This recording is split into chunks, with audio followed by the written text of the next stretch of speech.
예. 지난해 4월 27일 날 김민훈 교수 등이 조국 정경심 이 가족에 대한 수사에 대해서 인권 침해라고 국가인권위원회에다가 진정을 넣었어요. 이거 좀 심하다. 네. 세상에 이런 수사가 어디 있었습니까? 조국 장관에 수사한 그 규모가요. 국정농단보다 더 크게 했다니까요. 박근혜 그 국정농단보다 그러니까 숨소리 하나까지 털리는 상태가 된 거잖아요. 인권위 진정을 했는데 아직까지 답이 없어요. 여러 가지 상상을 하게 만드네요. 아니 인권위원장은 네. 기억하시겠지만 문재인 대통령이 임명하면서 폴더 인사했던 진짜 존경하는 분이라고 하는 그분이거든요. 성함 말씀 안 드릴게요. 네. 근데 그 인권위원회에서 그 박원순 시장 관련해 가지고 나올 때 희롱 뭐 이렇게 결론을 내려줬잖아요. 그러니까 수사와는 별개로 재판과는 별개로 국가인권위원회에서 그건 좀 과했다라고 하는 이게 강제성은 없지. 다만 이런 결과들이 나오게 되면 검찰의 수사 관행도 좀 바뀔 거고 말도 안 되는 수사였다는 것이 간접적으로 증빙되는 거거든요. 근데 국가인권위원회에서 이 이야기에 대해서는 결론을 못 내고 있어. 1년 넘도록 결론을 못 내고 있어.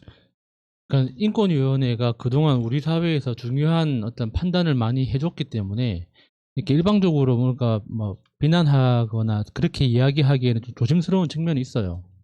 그리고 인권위원회에서 일하시는 분들, 그러니까 그 한 사람 한 사람들을 만나보면 이게 굉장히 훌륭하고 아주 존경할 만한 분들인데, 그러니까 고위직뿐만 아니라 이제 그 하위직에서 일을 하시는 분들까지 다 한 분 한 분 다 너무 훌륭하신 분들인데 그 사람들이 모여서 일을 한다고 해서 그게 좋은 결과가 나오는가를 생각해 보면은 아닌 경우가 솔직히 좀 있긴 있거든요.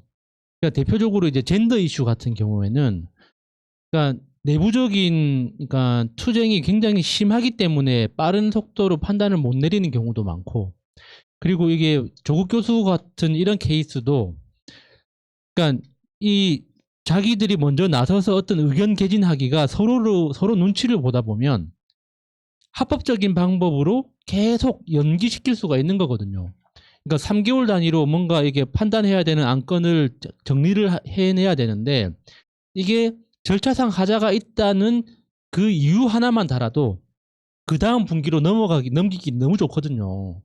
그러니까 그런 방식으로 계속 서로 회피하면서 지금 이게 늘어지고 있는 게 아닌가 하는 생각이 듭니다.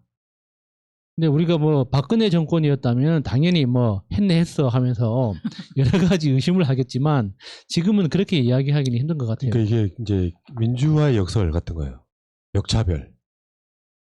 저쪽에 눈치를 보느라고 저쪽에 관련된 거는 기민하게 대응하는데 반대쪽에서는 오히려 역차별 당하는.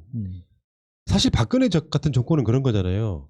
노골적으로 자신들 편을 들은 언론사도 그렇고 검찰도 그렇고 다 똑같았는데 민주화 시대가 되면 언론들은 언론들대로 진보 언론이라고 하는 것들도 주로 보면 정부 물어뜯기 바쁘고 인권위 같은 데서 최소한 그런 거잖아요.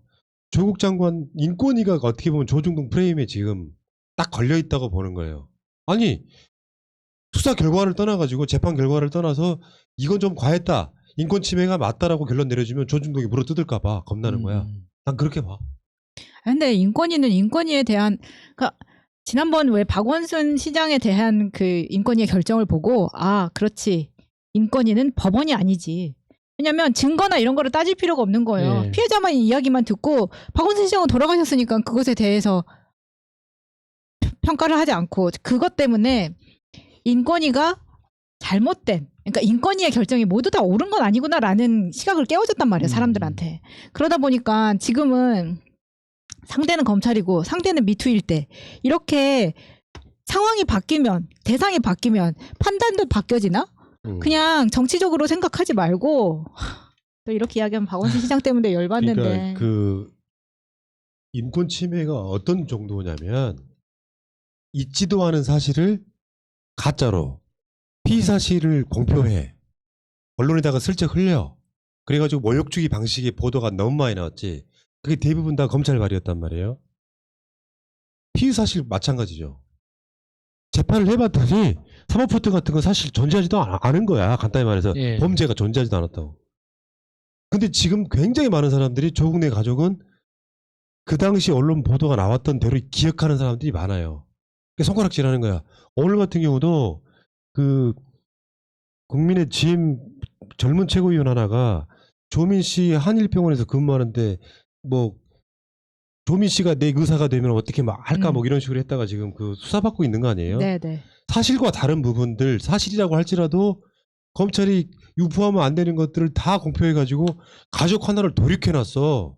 이건 인권 침해란 말이죠. 예. 그럼 인권이라고 존재하는 것이 검찰의 결론이나 법원의 결론과 다른 결인 거예요.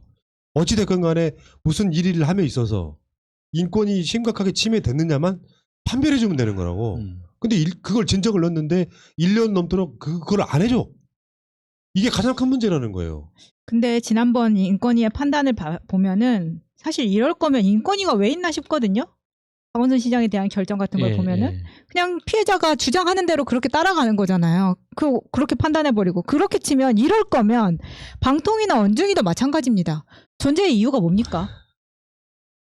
그러니까 이게 그 절차적 정당성이라는 이 민주주의에서 가장 중요한 것들 중에 하나인데 그걸 핑계로 해서 그러니까 자신들이 해야 되는 그 어떤 의무를 지연시키고 있는 거죠. 굉장히 비겁한 행동이라고 봅니다. 네, 엄연한 인권위원회의 방기라고 해야 될까요? 예. 직무유기라고 해야 예. 될까요? 그러니까 정말 정치적인 거 다 걷어내고 상식선에서 인권을 침해 당했는지 안 했는지만 보면은 내일이라도 결론 근데 내리실 수 결론 있을 것 시키면 못 내린 같은데. 이유는 알 것 같아요. 인권 침해가 맞아. 인권위 입장에서 보면. 그럼 인권이 침해 당했습니다 이렇게 발표를 하면 되는 거잖아요. 근데 아까 말했잖아요.